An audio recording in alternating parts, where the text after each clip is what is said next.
And now, it's time for DJ Rocky's Secret Files. Sinagot ko kasi akala ko customer lang. Sa kabilang linya, isang boses ng lalaki ang nagsabi ng hello? Sumagot naman ako ng yes, good morning sir. How may I help you? And then, sumagot siya ng sorry, hindi ako customer. Eto ba yung barkada ng kasama ni Carl kagabi? And then, sumagot ako ng Sinong Carl? Siyempre, naguguluhan ako kasi hindi ko naman kilala si Carl. Then suddenly, naaalala ko na Carl pala yung pangalan nung ka-fling ng kaibigan ko. And then, sa kabilang linya, nagsalita siya uli. Binigay kasi ni Carl yung number mo. Pwede ba kitang ma-invite mamaya for dinner? Isama mo yung kaibigan mo para hindi ka mailang. Pagkasabi niya noon, parang hindi ko alam kung ano isasagot ko kasi I don't even know him. So, bakit ako sasama sa kanya? So, sinagot ko na lang siya ng call ka na lang mamaya. Marami kasi akong ginagawa. Sabay end ng call. So, yun na nga. Kinuwento ko kay Bey yung tumawag. Pero ang sabi sa akin ni Bey ay, tara na, pumayag ka na, please, para makita ko uli si Carl. Ako, nagdadalawang isip pa rin. Sa kakapilit ni Bey sa akin, pumayag na lang ako. After an hour, tumawag uli yung number na tumawag sa akin. And then sabi, hi, di ka na busy ma'am? Sumagot naman ako ng, di na gaano, bakit po? Sumagot naman siya ng, so ano ma'am, pwede ka ba for dinner? Don't worry, isama mo yung kaibigan mo para hindi ka mailang at maging komportable ka sa akin. Sumagot na lang ako ng, okay, sige. Tinanong niya ako kung anong oras niya ako susunduin. At sinagot ko lang siya na siguro after work na lang or mga 6:30 or 7 o'clock. And then, pumayag naman siya. Then sabi niya sa akin, see you. So ayun, sinundo niya kami around 7 p.m. Tapos, 5 p.m. nga yung out namin noon. Nag-inuman pa kasi kami dahil bagong lipat yung ibang kasama namin sa trabaho. Konti lang naman kaming nanginom at saka konti lang din yung nainom namin. Pero parang may iba. Parang nalasing kami ni Bey. So pagkasundo niya sa amin, kwentuhan sa loob ng sasakyan. And then nakarating kami sa isang fire station. 4-man pala sila. Doon kami kumain at nag-inuman uli.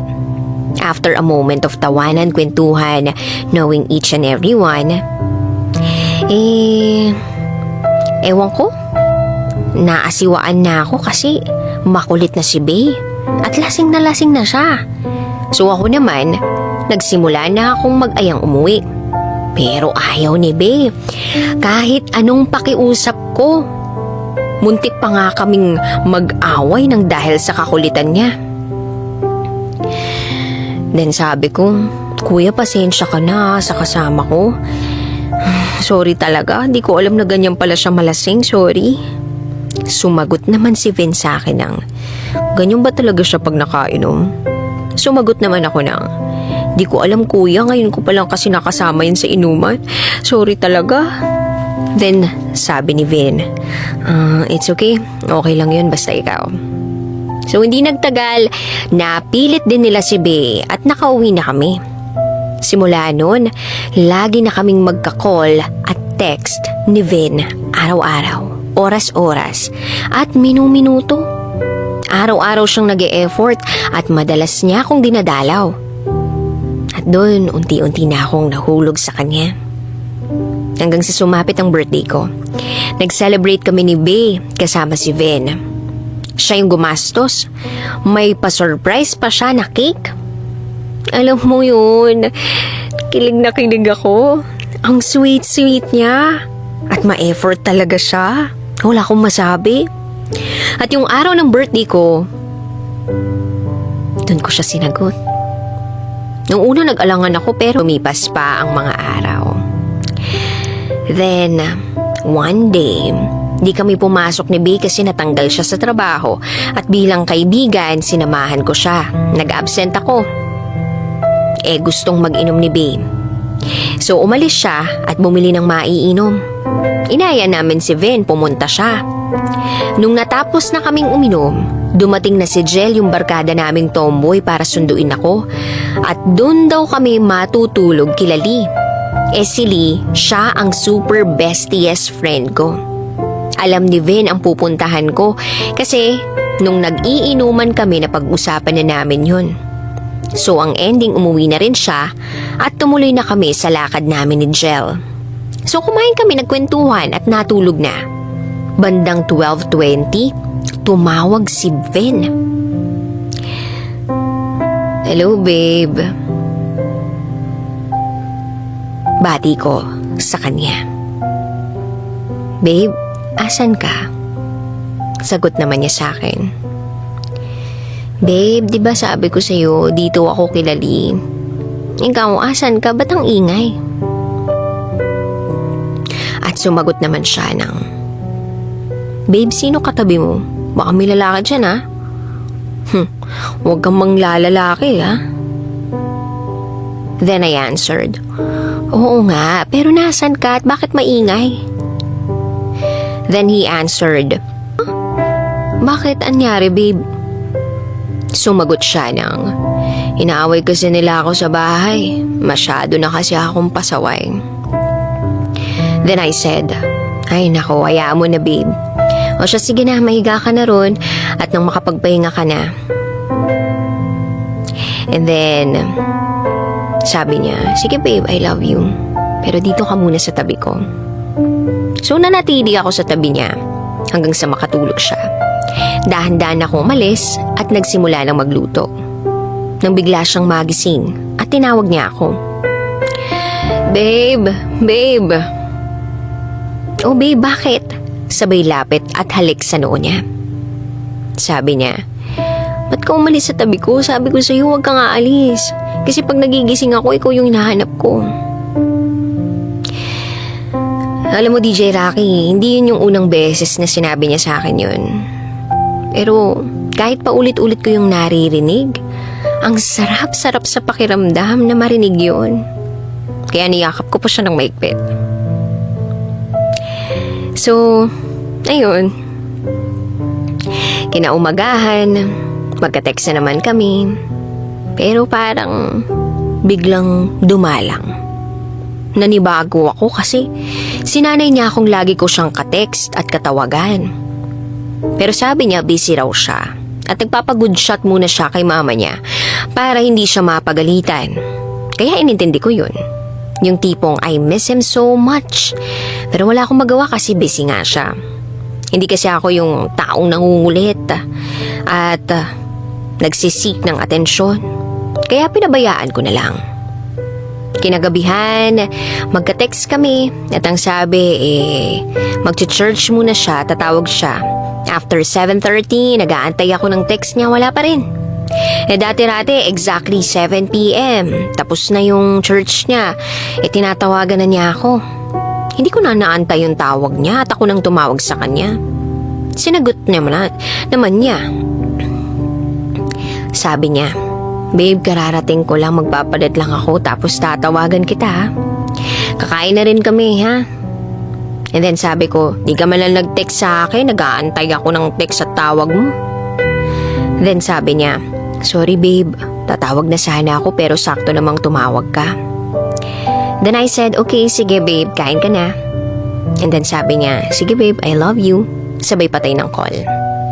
After an hour, nag-antay uli ako ng tawag pero wala. Nag-text siya tas tumawag pero maingay dun. Alam kong dun pa lang sa ingay na yun, nagiinuman na uli sila. Mukha siyang may problema talaga sa mama niya kaya naiintindihan ko kung bakit siya ganun. Pero ang hindi ko maintindihan ay yung sinasabi niyang bakla siya at iwan ko na siya. Dun pa lang nanghina ako at tawag ako ng tawag sa kanya pero ayaw niyang sagutin. At pag siya yung tumawag, wala siyang ibang sinasabi kundi bakla siya. Yung buong gabing yun, hindi ako mapakali. Halo-halo yung nasa isip ko na baka paraan niya yun para takasan ako at iwan na lang bigla. Wala akong magawa kundi umiyak at antayin yung umaga na baka sakaling sabihin niya na sinabi niya lang yun dahil lasing siya. Then bigla akong naalala si kuya na kaibigan ni Vin. Once ko yun nakasama, pinakilala ni Vin sa akin. Parehas kami ng trabaho. I mean, work environment. So binigay ko yung company number ko kasi gusto niya raw na kami ang mag-supply sa kanya kapag may mga project siya. So siya yung naisipan kong tawagan to ask something important. Since siya lang naman ang nakilala kong barkada niya, except sa mga katrabaho ni Vin. Nung una hindi ko makakontak si Kuya Dino. Minabuti ko na lang i-text siya. So sabi ko sa text, Kuya, siguro 1 oras yung lumipas bago siya nag-reply. Sabi, yes ma'am. Tapos type ako ulit, Kuya, pasensya ka na, baka naaabala kita ng gabing-gabi na. Gusto ko lang sanang kausapin ka. Then he replied, sige, just call me. So ayun na nga, nag-usap kami. Sinabi ko sa kanya yung sinabi ni Vin na bakla siya. At tinawanan niya lang ako ng tinawanan. Sabi ni Kuya Dino, lasing lang yun kaya ganun. Hayaan mo na, ganun talaga yun, malasing. Di niya alam kung anong sinasabi niya. Then I said, okay kuya, pero kuya may isa pa akong tanong. Tapos sabi niya, ano yun? Then sumagot ako ng, may asawa na ba yun? Then sabi ni Kuya Dino, walang asawa yun. Noon, meron. Pagkarinig ko noon, gulat na gulat ako. At para bang nanghina ako. So ano yun kuya, naghiwalay sila? Kasal ba sila? Tapos sabi ni Kuya Dino, hindi sila kasal pero matagal na silang hiwalay noon back in 2007. And then sabi ko, Kuya may anak ba sila?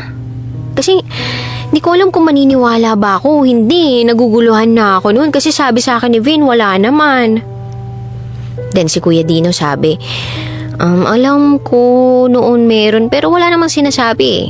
Kaya usapin mo na lang siya. Basta, wala yung asawa. Kayo talaga. Kasing nalasing siya nung gabing yun. Pagkahiga niya, natulog agad siya. Pagsapit ng 4:00 ng madaling araw na alimpungatan siya't nagising. Then sabi niya, ba't ako nandito? Sumagot ako ng, di ba nagpunta ka rito? Sabi niya, hindi ko maalala. Hindi ako mumik. Tapos sabi niya, babe, uwi na ako. Tapos sabi ko, mamaya na babe, 4:00 pa lang. Babe, nasusuka ako. Dali-dali akong tumayo, inalalayan ko siya palabas. Kumuha ko ng tubig na maiinom niya. At pagkatapos niyang sumuka, ang sabi niya talaga ay uuwi na siya. Ayoko sanang payagan kaso makulit eh. So pinayagan ko na lang. Tagal pa naming nag-usap sa labas bago siya umalis. So bumalik na ako sa higaan ko para matulog uli. Then, ayun, napuyat ako. Puyat akong pumasok sa office. Pasado 8:00 na nung tinatawagan ko pero cannot be reached si Vin. Ang aga-aga pero hindi ako makapakali. Then, ayun, hindi niya raw mahanap-hanap yung cellphone niya. Kasi nga may hangover siya kaya matutulog muna uli siya. Doon ko pa lang siya nakontak. Ang ikli lang ng pag-uusap namin na yun. Gusto ko pa nga siyang kausapin pero hindi na pwede kaya hinayaan ko na lang. Sumapit ang tanghali. Wala akong magawa so napaisip ako kung wala ba siyang original account sa Facebook. Naghanap ako. Una hinanap ko yung Facebook ni Carl. Yung kasama niya sa trabaho pero hindi ko mahanap. Hanggang sa naisip ko na baka may page yung fire station ng lugar. At nahanap ko nga. Doon ko nakita ang mga katrabaho niya. Sila Tony at Carl pero wala akong mahanap na Vin. Hanggang sa nakita ko yung apelido niya. Araw kasi na yun, na may hangover si Vin, ayokong sabayan yung galit niya o kung ano man. So, hinintay kong maging okay siya. Walang oras o minuto na hindi ko iniisip yung mga nalaman ko.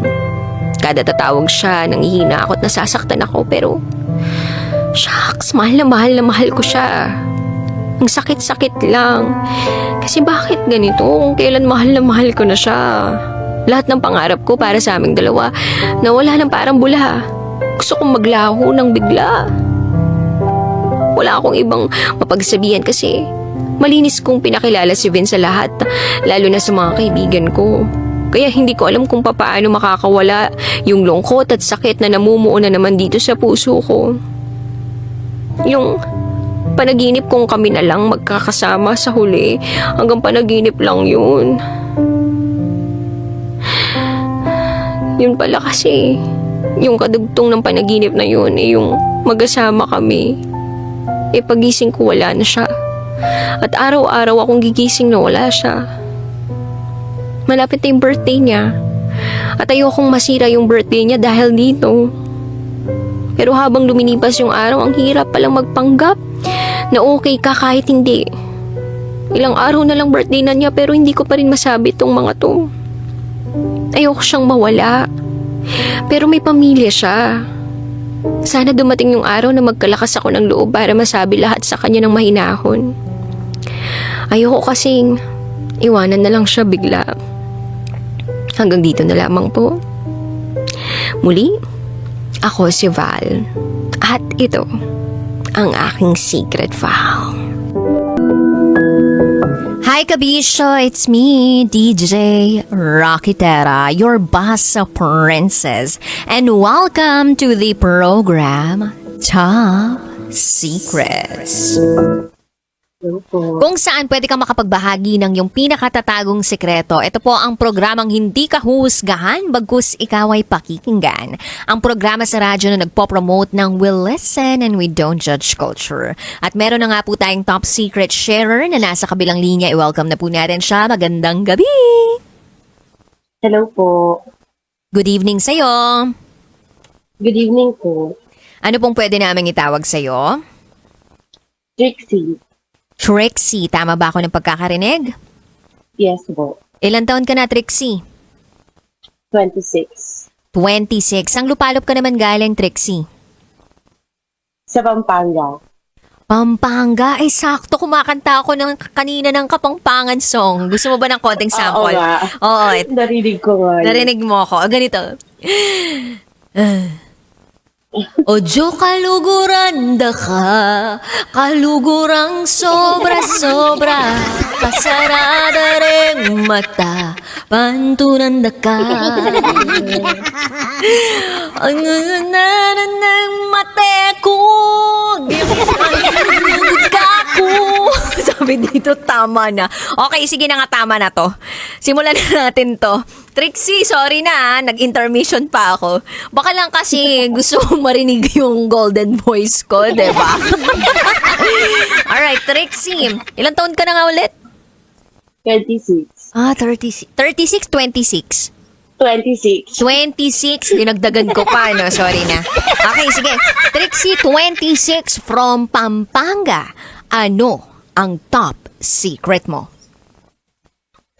Actually, ano pa to eh, nung last 4 years ago.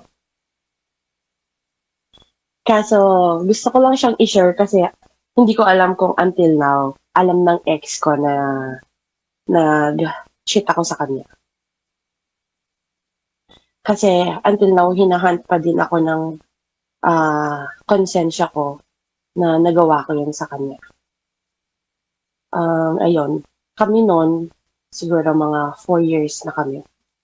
Tapos, may mga iba't iba akong lalaki.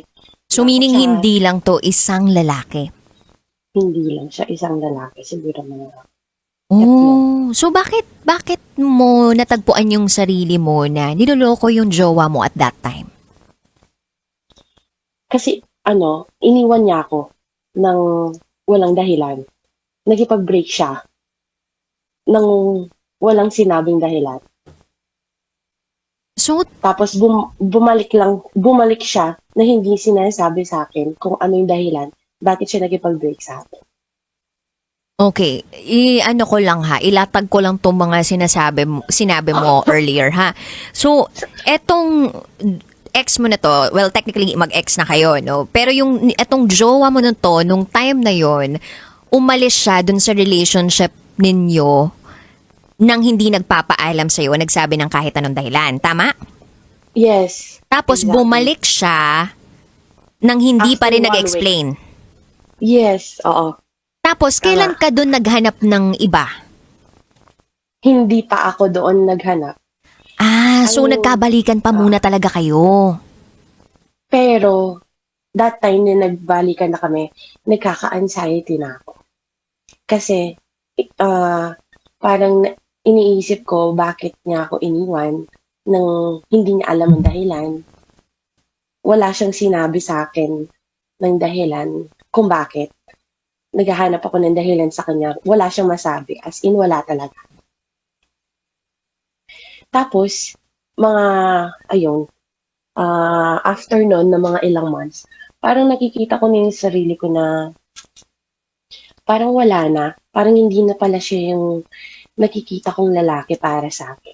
Kasi, merong time na parang gusto na nilang, kami na, magpakasal na, ganun. Ayun. Tapos dumating dun sa time na ako na yung may ayaw. Kasi, parang hindi na healthy. Kasi hindi ko nakuha yung sagot, bakit niya ako iniwan. So parang So, hindi ka nakaramdam ng security sa kanya, ganun. Kasi wala man Oo. lang kahit anong paliwanag. Oo. Walang paliwanag ng kahit ano. So, nung parang naramdaman ko na wala nang spark kasi wala naman din akong, wala naman akong nakuhang sagot sa kanya. Ayun, parang, nakapag-cheat ako ng hindi ko naman dapat. Ay, hindi siya nasa plano ko. Ano yun, Ayun. nakahanap ka ba ng comfort sa iba? Or parang dahil sa pakiramdam na ayaw mo na tong taong to? Or parang dahil sa hindi na ito yung taong nakikita mong magiging panghabang buhay mo? Kaya during the relationship, naghanap ka na ng iba na kahit hindi naman yun yung nasa plano mo, ginawa mo? Tama ba ako ng pagkakagets? Actually, nakikipag-break na ako sa kanya nun, kaso ayaw niyang tanggapin. Nung ako na yung nakikipag-break, ayaw niyang tanggapin. Which is siya naman yung unang gumawa na. Oh, tapos yung sa kanya naman, nung una niyang ginawa sa'yo, wala siyang dahilan. Tapos ikaw, may binigay ka bang dahilan kung bakit ka ba nakikipaghiwalay sa kanya? Yes, oo. Sinabi ko, dahil doon sa ginawa niya. So, wala nang spark, wala nang love, lahat. Lahat sinabi ko naman sa kanya na wala nang spark, wala nang love, wala na akong nararamdaman dahil doon sa nangyari na nakipaghiwalay. So ano sa palagay mo yung dapat niyang ginawa nung time na parang bumibitiw ka na dun sa relationship? Ay, sorry, Ano sa tingin mo yung dapat ginawa nung ex mo na yon para hindi ka sana bumitiw dun sa relationship? Parang parang wala nang magagawa eh. Kasi dumating sa point na nagpa-psychologist na ako. Kasi hindi ko na kaya. Parang na-depress na ako. Kasi wala akong nakuhang sagot bakit niya lang ako iniwan. So, naputol. Parang wala na.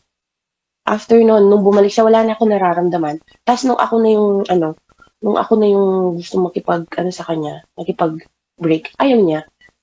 So, parang kahit na ayaw ko naman mag-cheat, nagawa ko. Ano yun? Gusto mo ba nung time na yun na mahuli ka niya para tapusin na niya talaga? Or wala lang, since okay, magkarelasyon tayo pero wala na talaga ako dito sa relationship na to, gawin ko na lang kung ano yung palagay kong makapagpapasaya sa akin. Ano dun yung tumatakbo dun sa isip mo?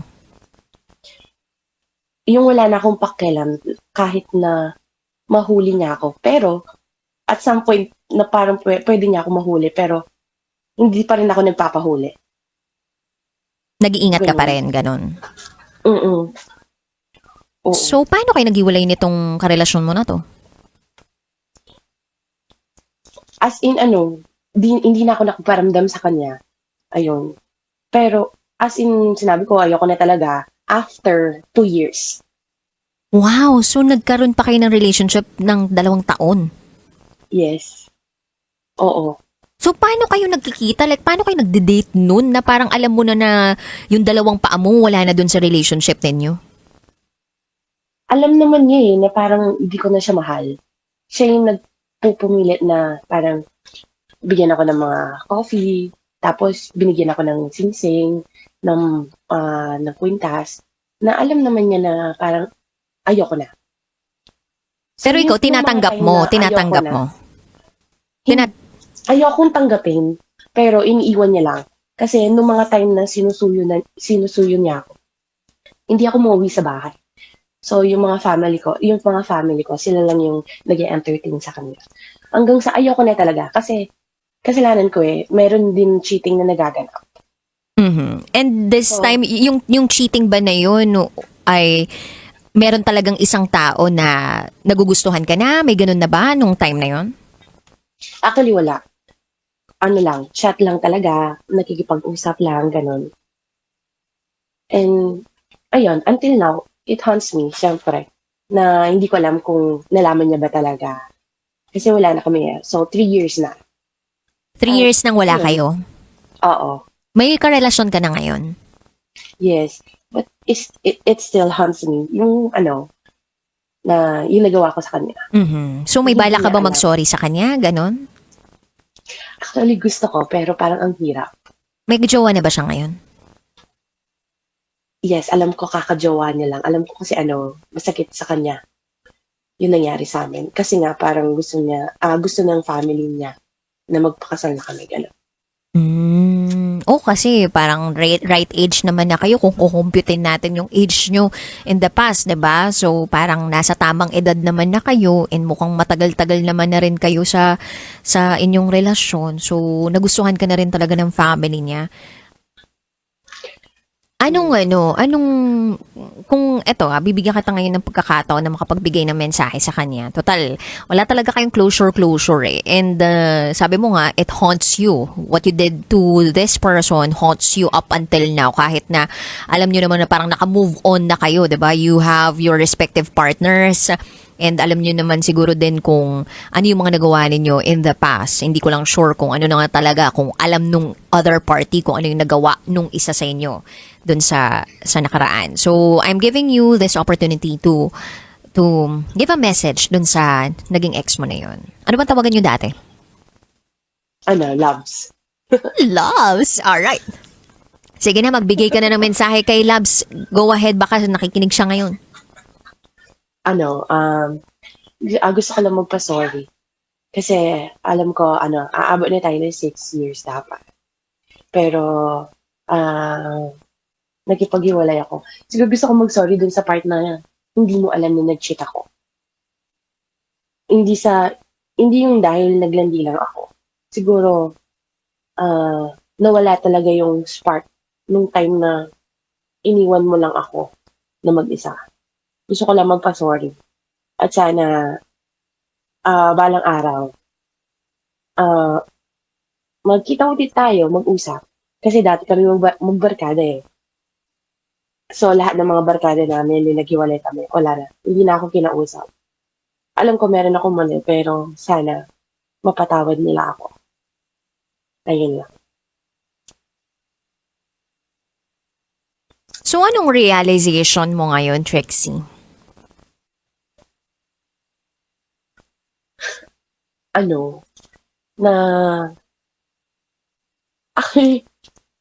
actually, minsan naisip ko, hindi ko alam eh. Minsan naisip ko kapag in-stalk ko siya, what if hindi ako nakipag-break? Ayoko siya, ano bang tawag doon? Ayoko siya maging asawa. Pero minsan, nasasagi lang sa isip ko na, what if hindi ako nakipag-break? What if hindi ko ginawa yun? Mahal mo ba yung partner mo ngayon? Yes, oo. Nakikita Pero mo ba siya in the future na ito na yung magiging asawa mo? Yes. Actually, oo. Maybe dahil nga yung hinuhont ka nga nung pagkakamaling nagawa mo. Siguro nga. Kasi minsan pag may nakikita ko mga pictures niya, parang ang sakit. Hindi ko na siya mahal, pero parang ang sakit lang Mhm. na, oo nga no, nakagawa ko ng mali dito sa tao na to. Mhm. Na nag-break kami na hindi man niya alam na nakapag-cheat ako. Mhm. At ang maganda dun sa realization mo is that sorry ka up until now dun sa ginawa mo. 'Di ba? May iba pag nagkamali na sila o kaya nag-cheat sila, 'di ba? Parang wala na akong pake, 'di ba? Hindi na ako magsusorry sa iyo. Nangyari na ang nangyari. Parang ganun. Ikaw, Oo, meron ka tsaka- pang ganyan. Tsaka konti lang kasi ng mga taong alam nito. Parang gusto ko lang na, gusto kong kahit na sa mga nakakarinig dyan, sa mga nanonood, ayan, gusto ko lang malaman nila. At least, kahit sa loob ko, ako, mawala yung bigat na nararamdaman ko na nagawa ko doon sa isang tao. Mhm. Ang hirap din pag ikaw lang mag-isa nagdadala niya, no? Sobra. And thank you for Sa- trusting this oo. program, ha? Yeah. Ayun, wala. Gusto ko lang share, kahit na matagal na. Mhm. Kasi gusto ko, mabunutan ng tinik Mhm. doon sa nagawa ko in the past. Alam ng partner mo yan sa kasalukuyan. Actually, nung una hindi ko sinabi sa kanya. Kasi takot ako ma-judge. Pero, nung na-realize ko yung mali doon sa relationship namin nung ex ko, na wala kaming better communication, doon ko na-realize na dapat pala sabihin ko sa kanya. So, lahat ng mga ginawa ko na mali, in my past, alam lahat ng present ko ngayon. That's nice. Okay yun. Galing. Anyway, thank you so much, Trixie, sa pagtawag mo sa programang ito. Sana yung mga nakikinig ngayon na nagkaroon din ng pagkakamali dun sa naging partner nila or parang hindi na nila nasabi yung totoo dun sa naging partner nila. Matuto na lang din dun sa mga nangyari sa nakaraan. Nang sa gayon, maging better partner sila dun sa kasalukuyan nila. So, thank you so much, Rexy, for sharing your top secret. Thank you for trusting this program. Mabuhay ka hanggat gusto mo. At sana, sa altar na ang ending ninyo ng kinakasama mo ngayon. Thank you po, DJ Rafi. Thank you. Bye. God bless. Bye.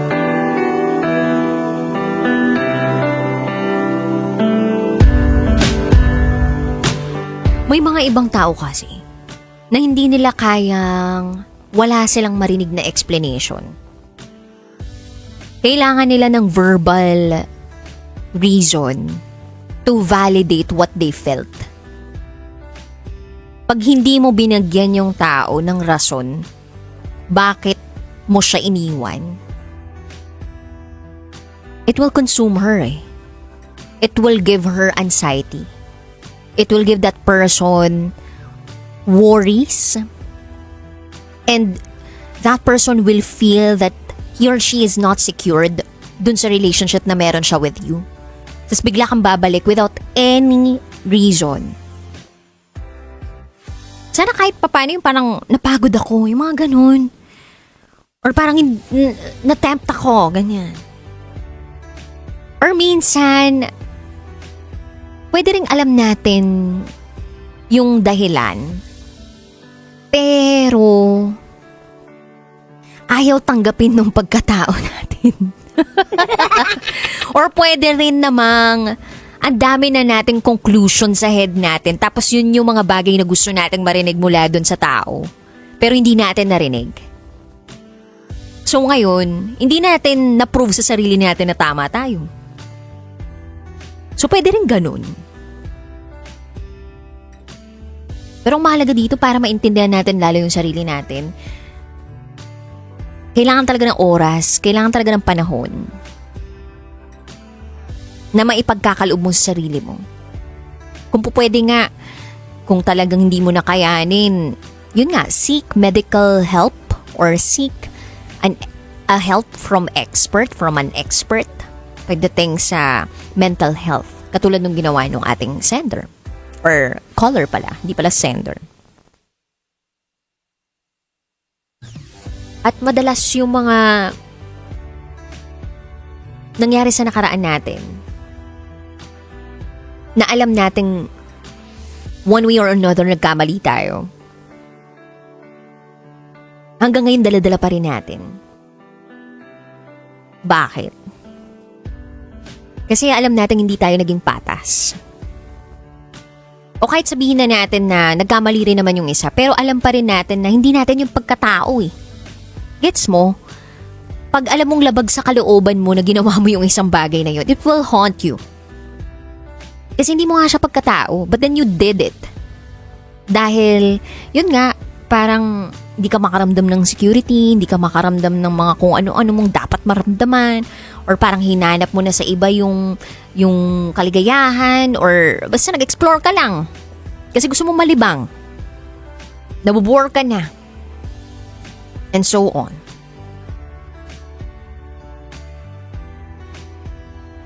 Tapos babalik ka dun sa sarili mo. Okay ba yung ginawa ko? Pero alam mo hindi. At the end of the day, hindi ka pa rin talaga tunay na masaya. Kasi again, hindi mo nga pagkatao yun. Wala yun sa moral values mo eh. Kaya nakukonsensya ka. Kaya napapaisip ka, what if I did the right thing? Okay pa rin kaya kami ngayon? Masaya pa rin ba kami ngayon? May ganun. Mag-iisip ka lang ng ganun, pero since masaya ka na ngayon, hanggang doon lang yun. At wala ka nang ibang dapat gustuhin na makasama habang buhay, kundi yung partner mo ngayon. Kasi kung nag-iisip ka pa rin at patuloy mo na naiisip na, what if okay pa rin kami ng ex ko? What if hindi ko yung ginawa sa kanya? May pamilya na pa rin kaya kami ngayon. Tapos kapag tatanungin mo yung sarili mo, gusto ko ba magkaroon ng pamilya kasama nitong tao? Eh, ayaw mo naman. So, bakit ka magpapahatak doon sa nakaraan? Kung kaya mo namang mabuhay na sa kasalukuyan. Matuto doon sa nakaraan, pero hahakbang na paharap. Moving forward. Learning the lessons in the past. And sharing the wisdom that you've learned from your experience. Ganda nun. Pero alam mo kung may pagkakataon kayong magbigay ng sorry sa taong nagawa nyo ng mali, feeling ko gawin nyo pa rin. Ako yung ex ko dati, sorry yun sa akin. Nagkaroon kami ng final closure. Tapos sabi ko sa kanya, bibigyan kita ng libro ko nung Rocky Secret Files. Nandun yung kwento natin. Nakalagay dun yung kwento natin na, I was once engaged. Nandun yung letter ko sa'yo. Ginanong ko. Tapos ayun, parang natatawa lang kami. Nagkapatawaran kami. O diba, nag-overshare na naman ako ngayong gabi. Total, tayo na lang naman yung magkausap ngayong gabi. So yun na nga. Nag-sorry siya sa akin. Nag-sorry din ako sa kanya. And minsan kailangan yung panahon na yun na parang akala mo dapat mag-usap kayo right after the breakup. Or parang akala mo pag sinabing hiwalay na kayo, tapos na yun, makaka-move on ka na. Pero hindi eh. Kahit pa lumipas yung ilang taon, nandun pa rin yung bubog nung nakaraan. And every day, kailangan conscious yung effort mo to heal. So, yung nangyaring closure sa amin ng ex ko, na nagsorry siya sa akin, nagsorry ako sa kanya, yung time na hindi kami nagkikita o yung time na hiwalay na kami, we use that to reflect dun sa mga bagay-bagay na nangyari sa nakaraan namin, dun sa relationship namin. So, sinabi ko sa niya, sorry kasi I wasn't giving so much time. Admittedly, tapos nag-sorry siya because he did something. Na naging reason din of our breakup. So, parehas kaming may naging mali dun sa relationship namin. And that kind of act na nag-admit kami sa isa't isa na parehas kaming may mali at hindi lang yung isang tao may mali. I think it's a brave act. It's a brave act na magagawa ng dalawang taong naghiwalay na o maghihiwalay na. O dalawang taong dating nagmahalan tapos wala nang pagmamahal or hindi na kailangan iusad yung relasyon. And then, pag nasabi nyo yun, yung salitang sorry or patawad, kasi nagkamali din ako, pasensya ka na. You'll feel so light na parang kahit i-joke mo na lang yung nangyari sa inyong dalawa, okay lang. Na parang pagbalikan ninyo yung nakaraan, parang hindi na siya masakit. Yung bubog parang wala na ron. Nadaspan na, nailagay na sa sako. Kinolekta na ng basurero. At hindi mo na natatapakan yung bubog na yun. Gets mo? Pag hindi ka nagpapatawad, pakiramdam ko, para siyang nabasag na baso. Tapos, akala mo, healed ka na pag hindi mo na siya kinausap. Pero yung totoo, nakatapak ka dun sa mga natatapakan mo pausad, kunwari, yung bubog ng baso. Nandun ka pa rin pala dun sa area na yun. Kala mo nausad ka pero hindi, nasasaktan ka rin. Pero nung nagpatawad ka, parang nalinis bigla yun, yung sahig. Tapos yun, natapon na. Ganun. Ang sarap diba ng pagpapatawad? Ang sarap ng paghingi ng tawad. Hindi lang yung pagtuwad, ha? Ibang sarap yun, guys.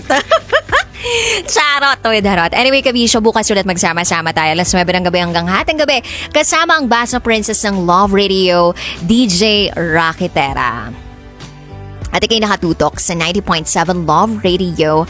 Kailangan pa bang i-memorize yan? Ay, wait lang. Nag-reply! Oh my gosh. Okay, basahin ko lang to ah. This is for the caller earlier.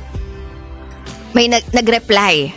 Yung lalaki, si Loves, nag-reply yung ex. Hi DJ Rocky. Pwede ba ako magpasabay ng sorry on air dun sa ex-girlfriend ko before? Ha? Okay, wait lang. Biglang may tumatawag. Sandali lang, babasahin ko lang. Tama ba? Ito din siya, diba? Okay.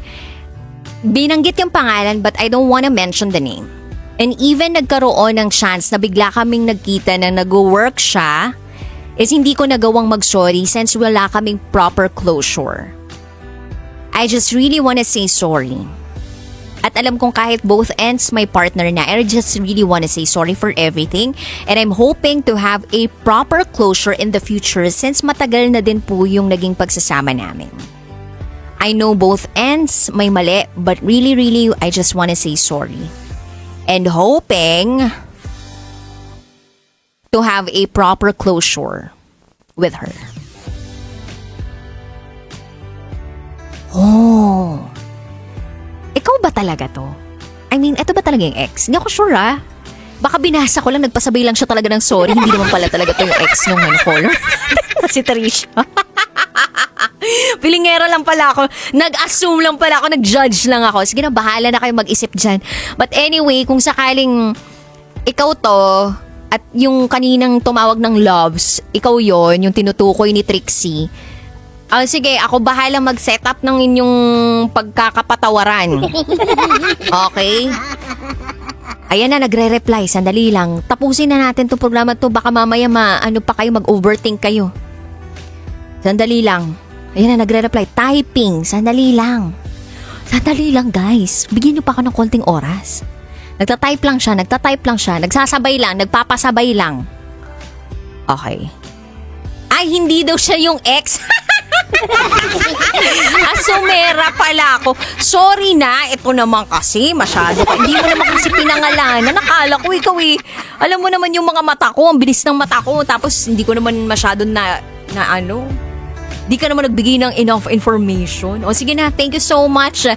Nakapiling ang Basa Princess ng Love Radio, DJ Rakitera, at ikay nakatutok sa 90.7 Love Radio. Kailangan pa bang i-memorize yan? Basic. This is Top Secrets. Kapag tinanong ka kung pogi ba ang ka-MU mo, o sabihin na nating partner mo, o asawa mo, anong isasagot mo?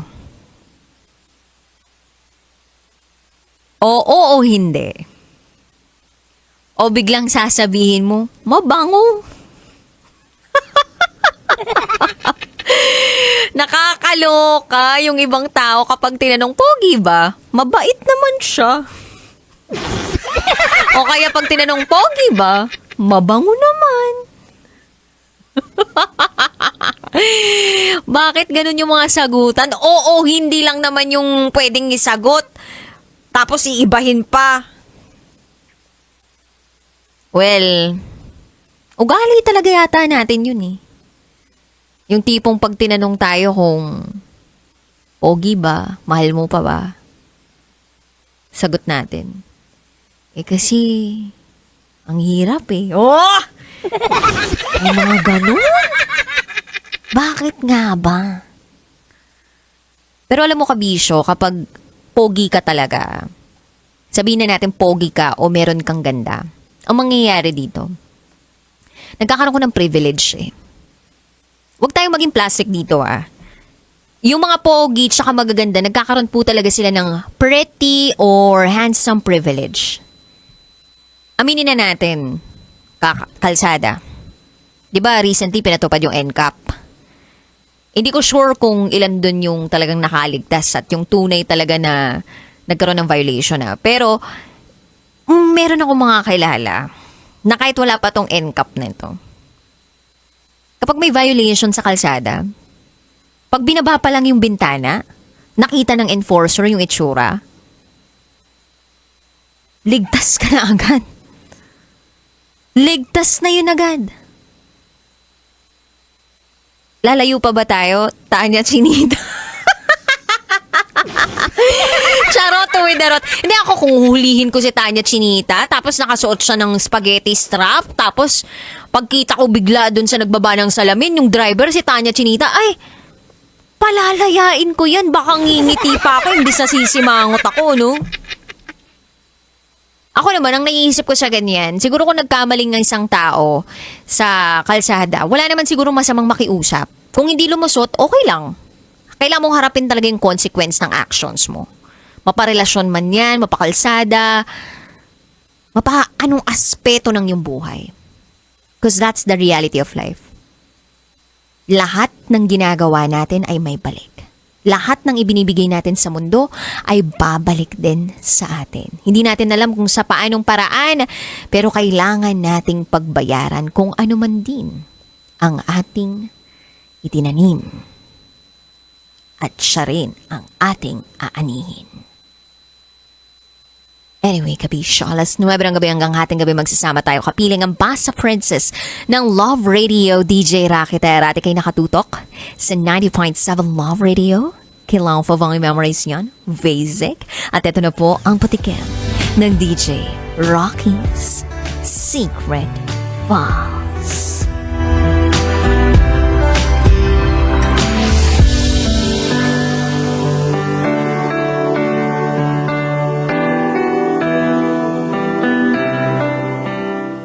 Nabuntis ng boyfriend ko ang pinsan niya habang kami pa. What? Nabuntis ng boyfriend mo ang pinsan niya habang kayo pa? Abay, hindi pinsan ang tawag dyan, kasin. Kasintahan. Pag tinanong, 'di ba, yung boyfriend mo, sino pupuntahan mo ngayon? Yung pinsan ko. Kasintahan pala. Kaya ingat kayo dun sa mga nagpapakilala na magkikita lang sila ng pinsan niya o kaya may pinakilala biglang pinsan Englishin nyo. Kasintahan. Charot with harot. Anyway, abangan niyo po yan sa akin. Pagbabalik, kapiling pa rin ang inyong Basa Princess at kinakatutok sa 90.7 Love Radio. Up next is DJ Rocky's Secret Files. Sinira ng tatay ko ang pagkababae ko. Siya! May And we're back. Kasama niyo pa rin si DJ Rocky and this is Maan's Secret File. Si Maan na nung una ayaw samahan ng kanyang mister na magpa-check up. Inuuna pa ang barkada nito. Inuuna pa ang inuman. Pero nung nagbigay na ng ultimatum, ano yun? Ultimatum. Parang alimuum tsaka ultimatum na pinagsama. Pero nung nagbigay na ng ultimatum, si Maan kay Joey na kanyang mister, barkada o ako? Ang anak mo, kami ng anak mo. Doon na nagising si Joey. Aba, doon niya na nakitang unti-unting nagbago ang kanyang asawa for the better at ngayon maayos ang kanilang pagsasama. Na-appreciate na ng sobra ni Joey ang kanyang misis, ang sakripisyo ng kanyang misis at nagiging responsable na ito bilang ama at asawa. Kasi again, ang pag-aasawa po ay hindi lang sa papel. At hindi lang yan yung tipong parang binasbasan kayo na, magsama na kayo sa hirap at ginhawa, ganyan. Yung, hindi lang ganun yun, ha? Dapat pinatutunayan ninyo na kaya nyong magsama sa hirap at ginhawa. At magkatuwang kayo sa buhay. Hindi yung, mag-asawa tayo, sige, may lakad ka, sige, lakad mo na lang yan. May check up ka sa OB mo, anak natin yan. Sige, kaya mo na mag-isa yan. Ganun ba yun? Hindi. So, pakinggan na po natin ang mga kabisyo nating nag-share ng kanilang mga thoughts, comments, suggestions, and valid reactions. Ito po ang sabi ni Darwin Russell. Sa mga lalaking gustong magkaroon ng sariling pamilya, kasama ng babaeng mahal nila, itigil nyo na ang mga bagay na nakasanayan ninyo noong binata pa kayo at ituon ang atensyon ninyo sa pagiging ama at asawa sa pamilya na pinangarap ninyong buuin. Actually, saying yes to your spouse means saying no to other people around you. Pero hindi naman porke yes ka dun sa asawa mo, ibig sabihin lahat na ng lakad ng mga kamag-anak, kapamilya, mga kaibigan mo, hindi ka na. Siyempre, dapat may iba ka pa rin namang life, 'di ba? May social life ka pa din. Pero yung mga ganitong klaseng importanteng lakad ninyo bilang mag-asawa, especially kapag buntis na ang asawa, dapat sinasamahan mo. Ano yun? Kayong dalawa yung gumawa tapos siya lang yung magpapa-check up? Di sana pala, nagsariling sikap na lang siya. Parang wala silang nabuo. Charot to darot. Anyway, eto naman po ang sabi ng ating kabisyo na si Tambay Love. Para sa sender Maan, isa kang inspirasyon para sa mga katulad mong magulang na hindi sumuko na ipadama sa asawa nila na mahalaga ang pamilya kesa sa barkada. Mabuti at naging happy ending ang inyong storya. Nagbago ang asawa mo, siguro hindi yan kasi basketball player. Charot with harot. Congrats and belated happy Mother's Day sa'yo, sender. Yun lamang po, maulang Martes sa inyo. Ingat pa uwi from Tambay Love. Ma'am, pa-birthday greet po ako. Busy po kasi kayo noon. Birthday ko po sa Saturday. Salamat po, ma'am. Ay, ngayon, babatiin na kita, Tambay Love. Happiest birthday to you. Sana matagpuan mo na talaga ang iyong the one na hindi ka iiwan at hindi ka pakakawalan. Happy birthday, JP Babasa. Ito naman ang sabi ng ating kabisya na si Arlene. Ay, ang haba ng message niya.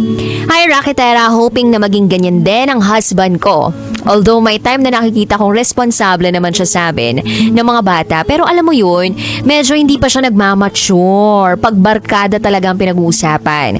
Mas pabor pa ang barkada kaysa sa amin. Pero ngayon, nandito na kami sa Mandaluyong. Always nakikinig sa'yo, pati mga bata. Kaya pag narinig na ang boses mo, matutulog na sila. Kasi alas 9 na. At alam mo na, minsan may SPG. Mga babae kasi ang nag-handle ng relationship at hindi lalaki. Kaya pinilit kong bumukod para malayo siya sa barkada. Alam mo na, God bless and hoping mabasa mo. Maraming salamat, Arlene. Actually, sinasabi nga nila, mga babae daw talaga ang nagdadala ng relasyon. Ako naman naniniwala ako na parehas naman dapat ang magdala sa relasyon na meron kayo. Kumbaga, it takes two to tango. Kailangan yung mga desisyon ninyo, hindi lang isa yung nagdedesisyon. Kung yes yung isa, tapos no yung isa, ay, ibig sabihin nun, no. Kung no yung isa, tapos yes naman yung isa, no pa rin yun. So, dapat kung yes yung isa, ibig sabihin yes ang desisyon. Pag no yung isa, no ang desisyon. Nagigets mo, kabisyo? So, ibig sabihin, kailangan talaga na mapag-usapan ng mga bagay-bagay. Pero alam mo yun, kung hindi mo na nakikita na napapabuti yung asawa mo, kaya siguro ikaw ang naging asawa para i-push din siya na maging mabuting tao. Maganda yung ginagawa nito ni Arlene, yung talagang pinilit nila na bumukod para malayo dun sa mga temptasyon sa paligid. Mahalaga yun. Yung ganong klaseng aksyon. Kasi kailangan mong gumawa ng paraan eh. So, paano ka magiging fit kung lahat ng mga pagkaing nasa paligid mo, lahat ng mga nagtitinda sa paligid ng bahay ninyo, pastries, kakanin, lechon, isaw, puro mga nakaka-high blood, nakakatawang pagkain. Matetempt ka talaga kasi nandun lang sa paligid mo eh. Pero kung ilalayo mo yung sarili mo, mag-a-adjust ka, iba yung magiging resulta. Kung ilapit mo yung sarili mo dun sa medyo mas healthy o damo-damo yung nasa paligid mo, nasa bukid kayo, mapipilitan kang magtanim ng mga masasarap na gulay. O, diba? Ito naman ang sabi ni Charles Sancho. Para sa ating SF sender, wow! Character development naman ang naganap sa iyong asawa na si Joey. Akala ko magpapatuloy ang mister mo sa pagiging irresponsable niya. Buti na lang napag-isipan niya na may pamilya siya. Dapat ganito ang isang ama. Dapat may pananagutan, hindi yung nawawalan ng responsibilidad. Hindi porke kinasal na kayo, may kalayaan na kayong gumawa ng kalokohan. Sana nga lahat may character development. Yun lamang po, DJ Rocky. Medyo mixed emotions lang ako ngayong gabi. Salamat, Charles Sancho.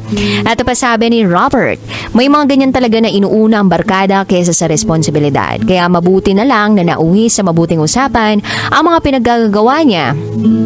At sana ay kung anong man ang mga magagandang ginagawa niya ngayon ay magtuloy-tuloy na. Basta unahin ang responsibilidad sa pamilya. Ito pa ang sabi ng ating kabisya na si Jefferson. DJ Rocky, dapat siguro bigyan na rin ng ultimatum ang mga botanteng Pilipino para tama naman ang piliin sa susunod. Paano yung tanong? Bansang Pilipinas o deport kayo sa West Avenue? Charot. Hindi ko sure. Saan nyo gusto ma-deport? Saan ba gusto nyo ma-deport, ha? Yung parang worst, ganon. Hindi ko rin masabi yung ibang bansa kasi parang tayo na yung worst eh. Charot! De, may pag-asa naman tong bansang ito. But anyway, ang dami pang nag-comment sa ating secret file for tonight. Maan! Oy, boy, pindot, di ko babanggitin yan, nilagay mo dyan.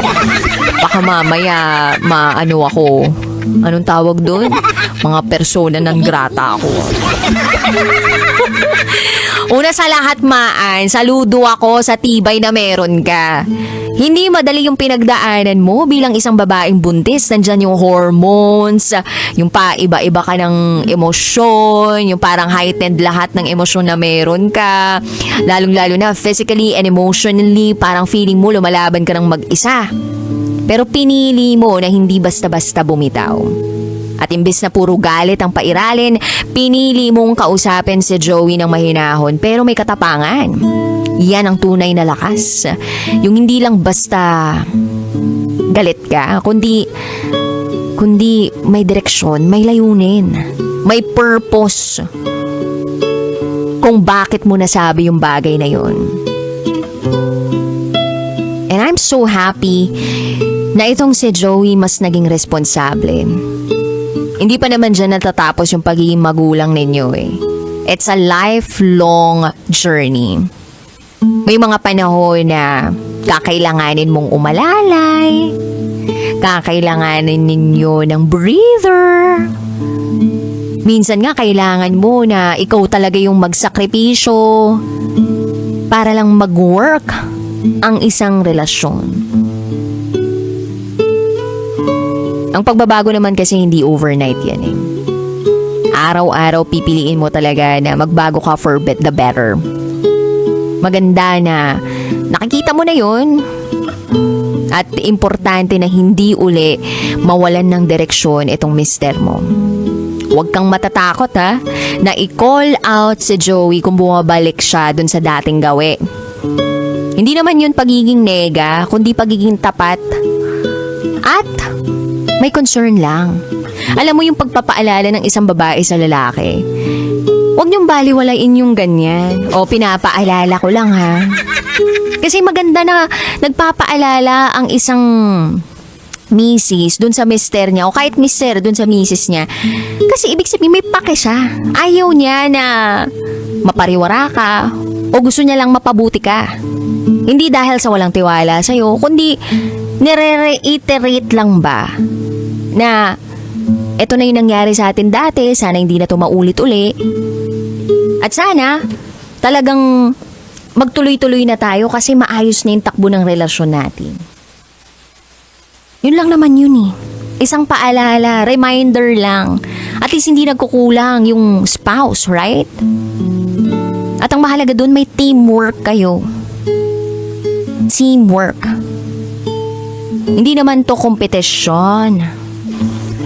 Sinong mas tama palagi? Sinong mas mali palagi? Sinong nagsusorry palagi? Hindi! Ito ay teamwork. Nagkamali yung mister mo. Sinabi mo to sa kanya. Nagsorry siya sa'yo. Nagbigay ka ulit ng pagkakataon. At lahat ng yun nagbunga ng maganda. Hindi lang dahil swerte kayo, kundi dahil pinili mo na manindigan at bigyan siya uli ng pagkakataon at sabayan yung pagbabago na meron yung asawa mo. Napakahusay.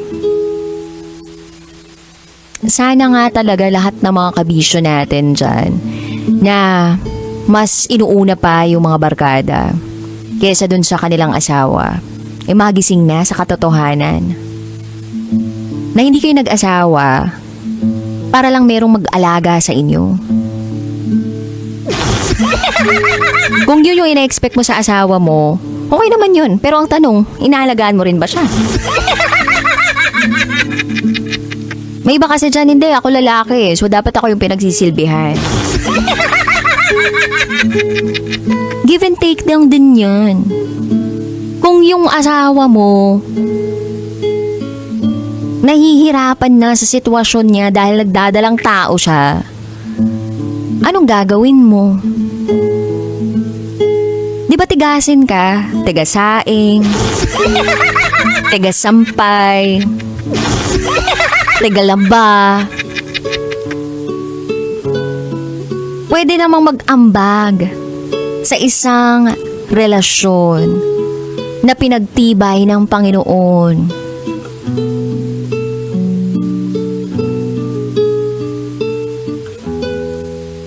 Division of labor. Madalas sa panahon ngayon ng mga kababaihan, meron silang tinatawag na invisible labor. Ito yung mga sakripisyo, paghihirap na madalas hindi po napapansin ng kanilang mga kabiyak, na hindi masyadong nabibigyan ng halaga ng kanilang mga kabiyak o hindi masyadong na-appreciate ng kanilang mga kabiyak. Ulitin ko ang tawag doon, invisible labor. Meaning, hindi na-appreciate, hindi napapansin, at hindi nabibigyan ng halaga ng kanilang mga kabiyak. Bakit? Kasi masyadong focus yung kabiyak doon sa sarili niyang mga kagustuhan, sa kung ano lang yung nakikita niya. Pero hindi niya alam na gumigising na maaga yung misis, nagtitimpla ng kape, nagluluto at kung ano-ano pa. Naghahanda ng kakainin, naglilinis pa ng bahay, nagpapacheck up ng mag-isa at kung ano-ano pa. Yung mistero nung ginagawa, nagsiselfone, naglalaro ng mobile games, kasama ang barkada, nagiinom. Pagtawag yung barkada, tumawag ang barkada, biglang sasama na lang agad. Gawain ba yun ng isang matino at responsableng asawa? Hindi, di ba? Kaya mag-isip-isip nga kayo kung ang intensyon ninyo sa pag-aasawa ninyo ay para lang may mag-alaga sa inyo. Sana naganap ka na lang ng caretaker or caregiver.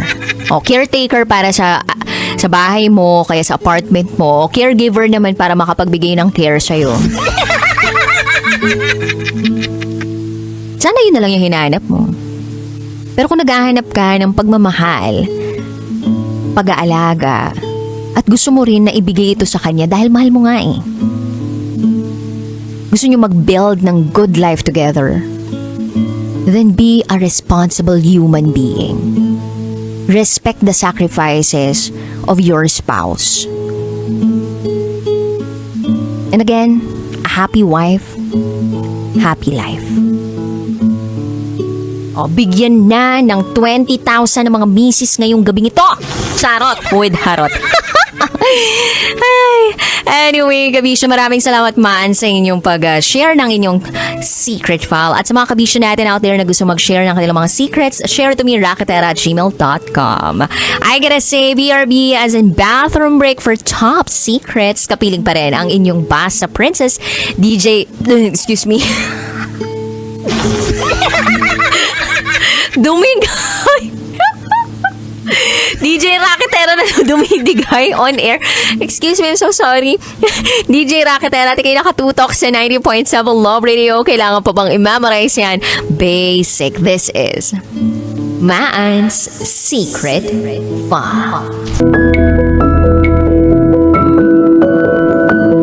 Hi kabisyo, it's me DJ Raketera and welcome to the program Top Secrets, kung saan pwede kang makapagbahagi ng iyong pinakatatagong sekreto. Ito po ang programang hindi ka huhusgahan bagkus ikaw ay pakikinggan.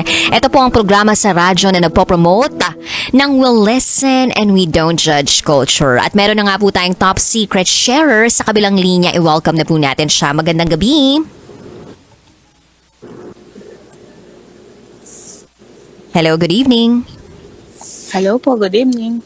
Magandang gabi sa iyo. Magandang gabi din po sa inyo at sa mga nanonood ng live. Ayun, pwede malaman ko anong pwede namin itawag sa kanila? Live na lang.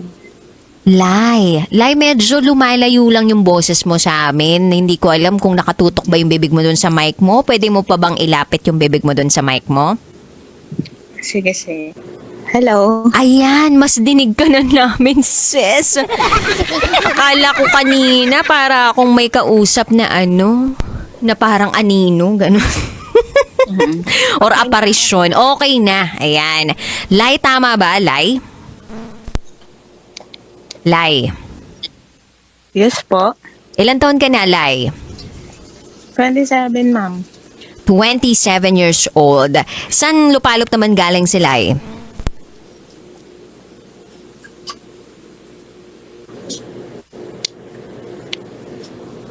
Hello, Lai. San lupalop ka galing? Hello? Lai, nandiyan ka pa ba? At hindi na natin makakontakt si Lai, no? Lai, meron ka bang posisyon dyan sa bahay ninyo na mas okay? Kasi nag-weak network connection ka na sa amin dito. Bibigyan kita ng pagkakataon. Kasi kung hindi, we'll have to end this call. And kailangan mo munang ayusin ang iyong network. Hello, Lai. Hello, ma'am. Naka-monitor ka rin ba? Naka-on ba ang TikTok mo dyan? Kasi may naririnig din akong feedback eh. No, hindi, ma'am. Naka-stop na siya. Naka-stop na. Alright, sige. Lai, tinanong kita kanina, sang lupalop ka galing? Hindi mo pa nasasagot yon. Ano, ma'am? Ano, ma'am? Sang lupalop ka galing?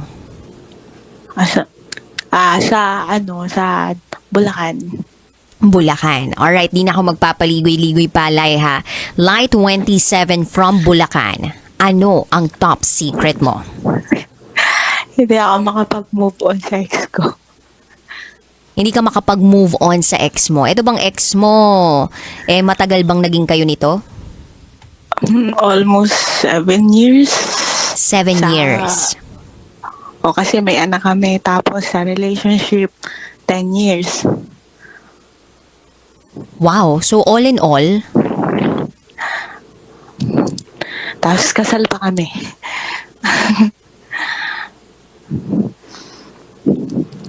so 10 years na kayong magkarelasyon. Tama ba ako? Kasal kayo ng 7 years. Yes. Ilan taon na yung anak ninyo? Isa pa lang. Ilan taon na siya? Mag-12. Ilang taon? 12. 12. Bata ako nag-asawa, 14 years old.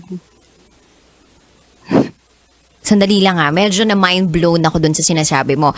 Well, technically, you cannot be married at the age of 14.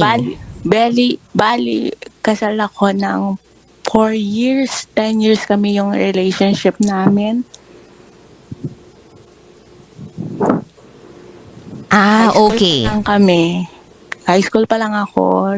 Magkarelasyon na kami tapos nagpakasal kami 2019. Mhm. Yan. So tama ba ako ng pagkakaintindi? Kayong dalawa nitong lalaking to ay yung daddy ng baby mo, tama? Tapos estudyante ka pa lang nung nabuntis ka niya, tama? Hello, Lai, tama yon? Yes. Okay, and then eventually nag-grow yung relationship ninyo, kayo pa rin up until nagpakasal kayo, nag-decide kayo magpakasal, tama? Yes. Alright, so what went wrong? Bakit kayo naghiwalay nitong asawa mo? Nagpunta siya ng Taiwan eh.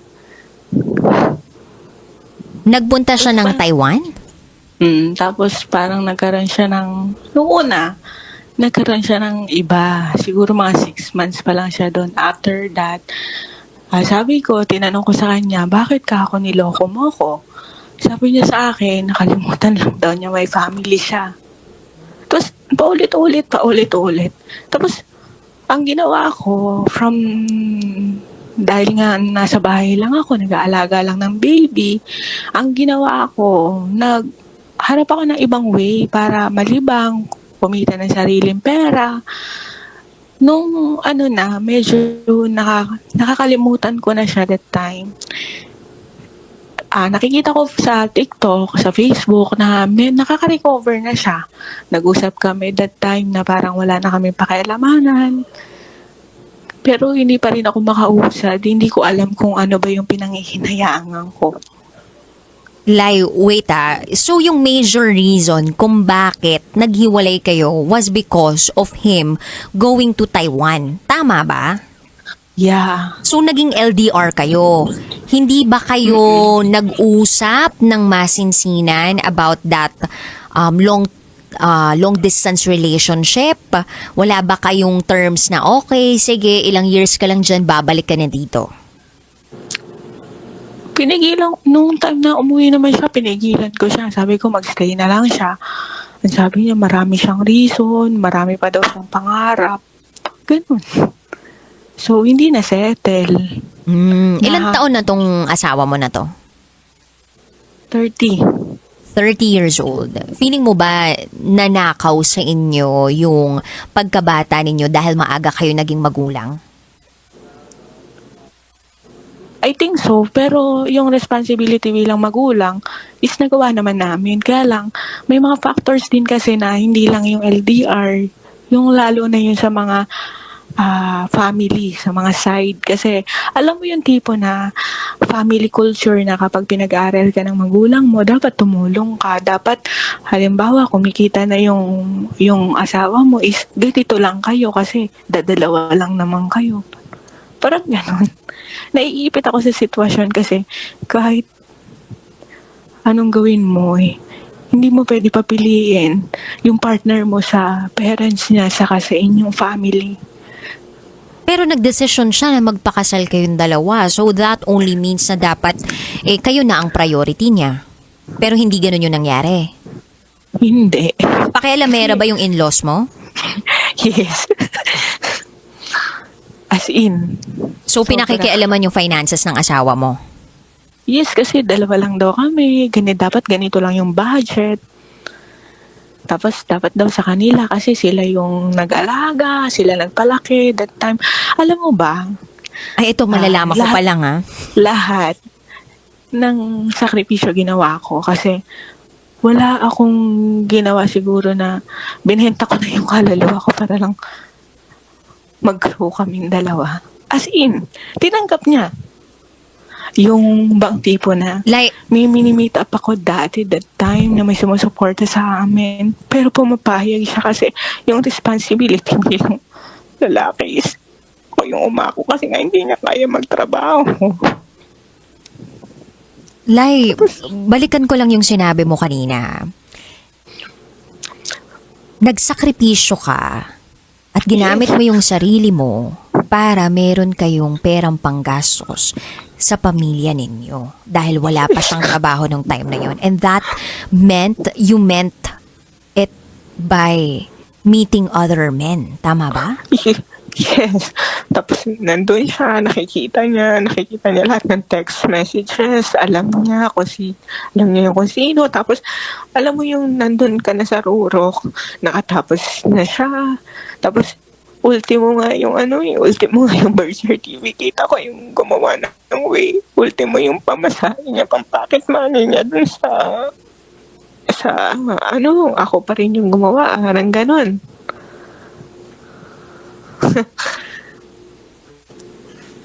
Wow. Grabe yung sakripisyo. Nagpasalamat ba siya sa lahat ng mga sakripisyong ginawa mo? Sabi niya, nasuklian naman daw niya. Sa paraan ng ano? Nung naka-recover na siya, tapos pinapadala niya kami. Ganon. At sapat ba yun para masabi niya na isa siyang mabuting partner at ama sa anak ninyo? Sabi ko nga sa kanya, bilang padre di pamilya, financially siguro okay, pero physically, lahat, emotionally, walang present. Hindi lahat, kasi yung unang pag-cheat niya sa akin, niragaluhan niya ako ng isang motor, lahat, natakpan ng pera.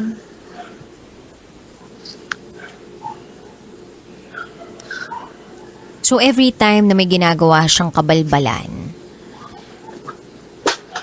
ang ginagawa niya para hindi siya mag-guilty is pinapadalhan ka niya ng mga bagay na mamahalin? Yes. Ganon. Tapos, that time, kaya ako umalis din sa sitwasyon na yun kasi parang naiipit na ako kasi nandun na nga siya sa abroad, nagpapadala siya. Alam mo, yung ginagawa ko, ma'am, para hindi ako masita or masilip ng ibang tao na winawaldas ko yung pera niya, nagpatayo ako ng bahay na para sa amin. Tapos, nangungutang ako kung saan-saang hardware. Tapos, sasabihin ko sa kanya. Tapos, binabudget lang namin na 5,000. Tapos, kapag kulang kami sa pagkain, kukuha ko sa tindahan ng worth 2,000 tapos tatapalan ko ulit sa susunod naman. Tapos naranasan ko na tumawag ako sa mama ko. Kulang kami sa budget. Ganon. Alam ba ng mga magulang mo tong pinagdaraanan mo ngayon? Sinasabi ko kasi sa kanila na okay na ako eh. Sinasabi ko sa kanila na hindi na ako babalik. Pero deep inside, sasaktan pa rin ako. Hindi ka na babalik dito sa asawa mo. Sabi ko sa kanila. Pero deep inside, nasasaktan ako kasi hindi ko alam kung ano pa ba yung hindi ako makausadusan. Parang yung hope ba na magiging okay pa ang lahat. Umaasa ako. Sa pagkakataong Kasi- to ba, Lai, nag-uusap pa rin kayo ng asawa mo? Nag-usap kami nung mga nakaraang buwan. Sabi ko sa kanya, kung darating yung panahon, kung will ni Lord, why not? Pero kung hindi ka magstay, hindi mo ipipresent yung sarili mo sa amin, baka hindi tayo maging okay yun. Sabi niya sa akin, parang sawa na rin siya. Gusto niya magsimula ng bagong buhay. Palagay mo ba may iba na siya? Oo, kasi nakikita ko sa TikTok eh. Tapos, ang hindi ko matanggap sa kanya, ang dumi-dumi daw ng tingin niya sa akin.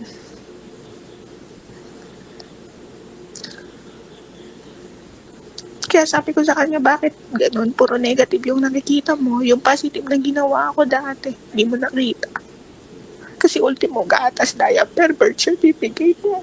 Yung kakainin mo, yung bago mong pantalon. Yung panganda mo sa birthday mo, ako yung lagi nagpo-provide. Ako yung lagi nasa tabi mo. Yung mag-abroad ka, ako yung nangungutang. Ako yung nangungutang para sa'yo na demanda ka dyan kasi ginamit ka ng broker mo. Ako pa rin yung gumawa ng way. Ako pa rin yung gumawa ng paraan. Tapos, alam mo, meron ako achievement that time. Pinakamalaking achievement ko sa buhay. Sabi niya, wala akong mararating sa buhay kasi ganun akong klase ng tao. Ano yung Sabi ko achievement sa- na yun? Nakapasa ako sa board exam. Wow, congratulations. Board exams for? Teacher. Wow. Congratulations. Anong reaction niya nung sinabi mo yun sa kanya? Wala daw ako mararating. Nakapasa lang ako pero wala pa ako napapatunayan sa buhay. Anong naramdaman mo nun? Sobrang sakit kasi bakit nung dati yung achievement mo natutuwa ako pero bakit ako parang natatakot siya. Ay, hindi ko alam kung natatakot siya na maangatan ko siya or hindi ko alam eh. Kaya sabi ko sa kanya, hindi naman ako nawawala ng pag-asa. Yung huli namin usap, di ako nawawala ng pag-asa na maaayos yun ni Lord. Pero sabi ko, alam mo naman kako yung hinihiling ko lang. Alam mo ba, ang tanga-tanga ko kasi after all, kumuha ako ng insurance para sa akin. Pero pag namatay ako, may 1 million makukuha yung asawa ko. Revocable ba yun? Iwan ko. Parang sabi nga ng parents ko, nung sinabi ko, yung inopen up ko, sabi na puro na lang ba yung asawa mo yung iintindihin mo? Bakit hindi ka umusan? Bakit umaasa ka pa? Sabi ko, hindi na ako umaasa. Siguro naman, if ever na may mangyari sa akin, yun lang ay para sa anak namin.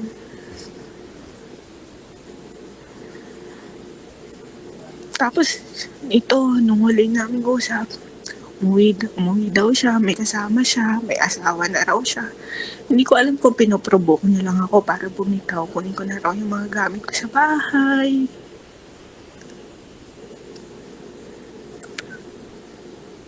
So hanggang ngayon kumakapit ka pa rin. Anong meron dito sa asawa mong to na hindi ka makabitaw-bitaw?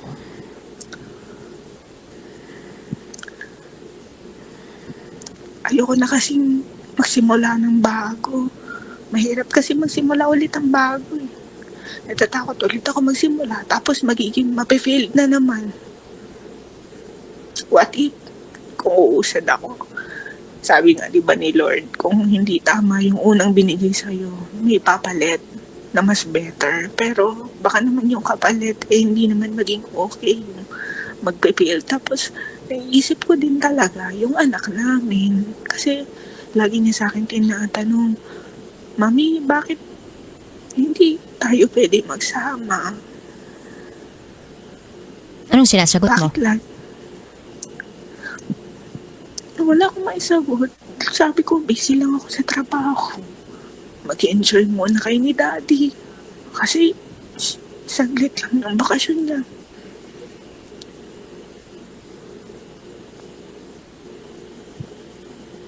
Lai, anong plano mo ngayon?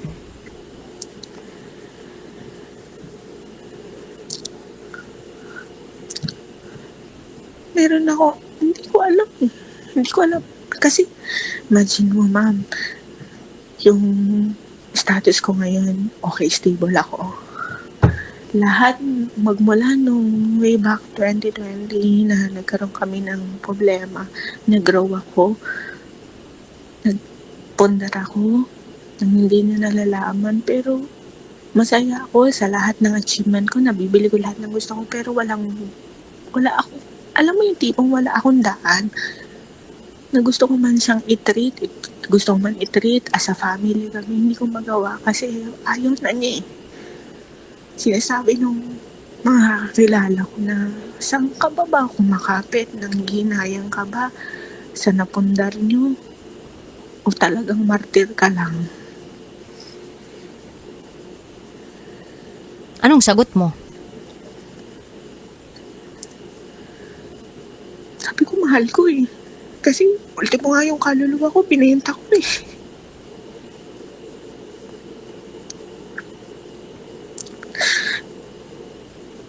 Hindi ko lang matanggap talaga na ganun ba ako kadaling itapon after all na ginawa ko na sakripisyo.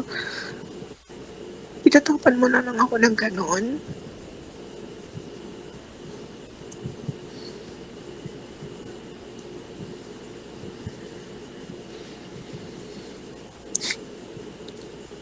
What if makita mo na may iba na talaga siyang pamilya?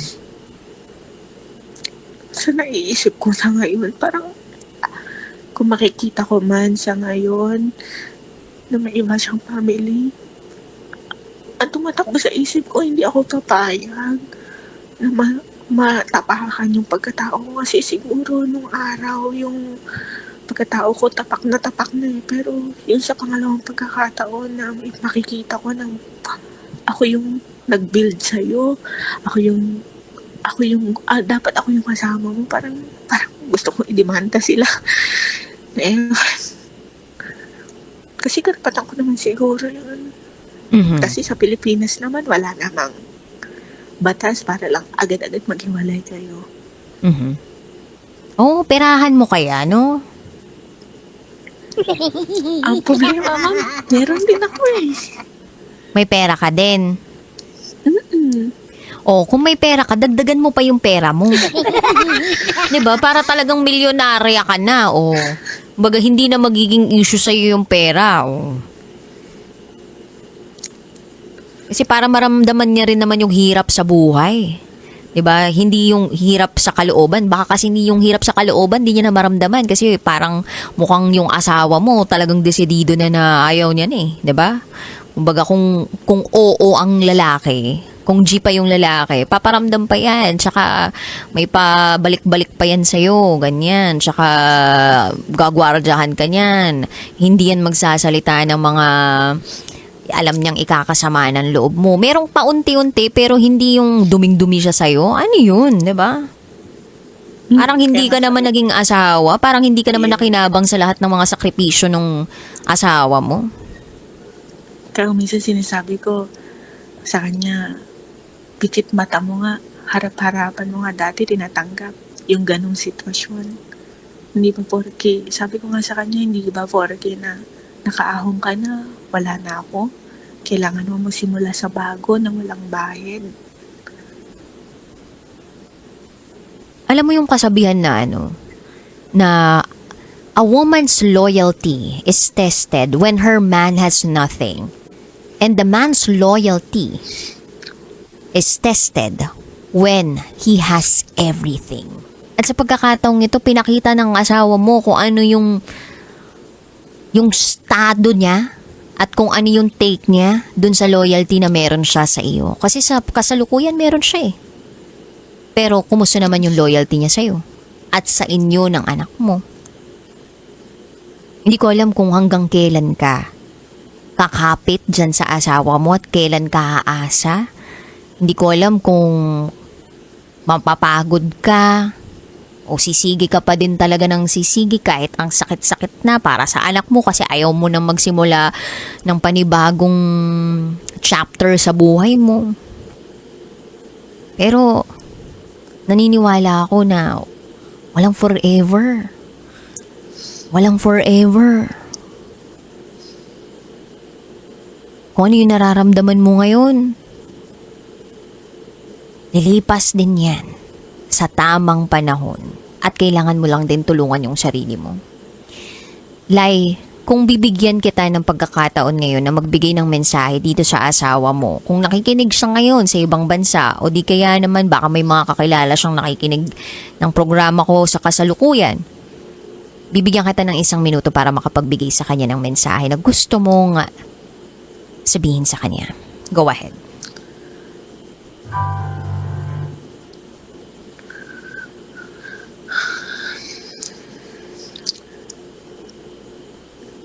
Hindi pa rin talaga ako makabitaw sa iyo dati. Sabi ko nga sa iyo, yung anak natin, yung may pet sa ganitong sitwasyon. Alam mo naman na lumaki ako sa 27 years na wala akong tatay. Kasi maaga kinuha sa akin. Sabi mo, dati ayaw mo maranasan na gagamitin ng anak mo yung isang sapatos sa 3 magkakapatid. Kaya nagpumilit ako. Pero sabi ko nga sa'yo, kung gusto ng Diyos na ipagkaloob sa atin, ibibigay sa atin. Pero huwag naman sana ganun kababaw yung tingin mo sa akin kasi hindi ko naman gagawin yung mga bagay na yun na sa pagsasakripisyo kung meron tayo noon na alala mo 7 kilong bigas kinukuha ko pa sa nanay ko para lang kumain tayo ng 15 katao kasi nga gano'n ko gusto ipakita sa kanila na okay yung family na napuntahan ko. Yung hope nandito pa rin pero sana makarecover ako if ever hindi man. Pero sabi ko nga sa'yo, kung meron ka man, sana huwag mo na lang ipakita. Kasi mas nasasaktan ako kung makikita ng anak natin yung nangyayari sa buhay natin. Naging mabuti nga ako tayong magulang. Yun lang naman. Hanggang ngayon naman, ganun pa rin yung pagmamahal ko. Walang nagbago. Kahit 1 beses, 2 beses, 3 beses, 4, kahit 10 pa yung tatanggapin kita. Yun lang naman, ma'am. Lai, thank you so much sa pagbabahagi mo ng iyong top secret and for trusting me and this program para mabahagian mo ng bigat ng nararamdaman mo. I know it's never easy to be in that kind of position. At naiintindihan, nagigets kita kung bakit gusto mo pa rin na itong taong to, yung makasama mo habang buhay. Kasi ibang klase ang pagmamahal ng isang ina. Kahit na nasasaktan siya, gagawin niya ang lahat para sa kanyang anak. Mabigyan lang ito ng buong pamilya. Lai, pagpapray ka namin at bibigyan ka namin, or hindi ka namin bibigyan rather, i-offeran ka namin ng wishes and prayers na sana bigyan ka ni Lord ng gift of discernment para mas alam mo yung desisyong tatahakin mo sa mga susunod pang araw ng buhay mo. Alright? Yes, thank you. Kasi ito, mahanap talaga ako, ma'am, ng paglalabasan ng sama ng loob. Nagchat-chat ako sa mga friends ko, pero ikaw yung nakita ko sa live. Kaya sabi ko, why not? Baka hindi man kami nag-uusap, is makarating sa kanya. At maging aral sa iba. Hindi man maging okay, at least marinig ng iba na yung ganung scenario. Mhm. Na kahit pala ibenta mo sa kung saan mang yan, pag ayaw sa'yo ng tao, hindi mo talaga makukuha at hindi mo mapipilit yung isang tao para mahalin ka. Kahit gaano kadami yung pera mo, kahit ibuhos mo yung pagmamahal, mga material na bagay, kung ayaw sa'yo, wala kang magagawa. Yes, definitely. At alam mo yung sagot sa mga katanungan mo, alam mo yan. Kailangan mo lang pakinggan yung sarili mo at sinasabi ng Panginoon sa'yo. Anyway, Lai, maraming salamat. God bless you and good night. Good night. Salamat.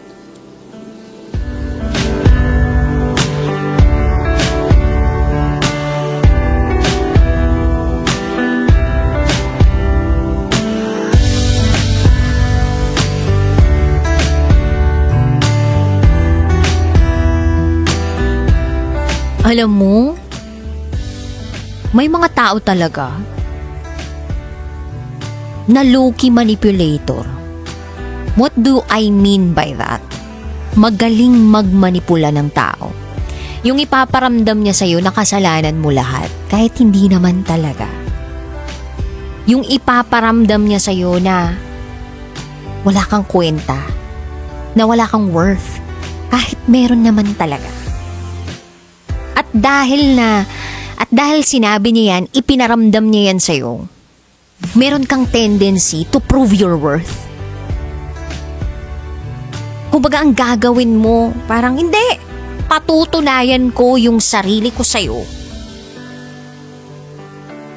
Na hindi ako tulad ng iniisip mo.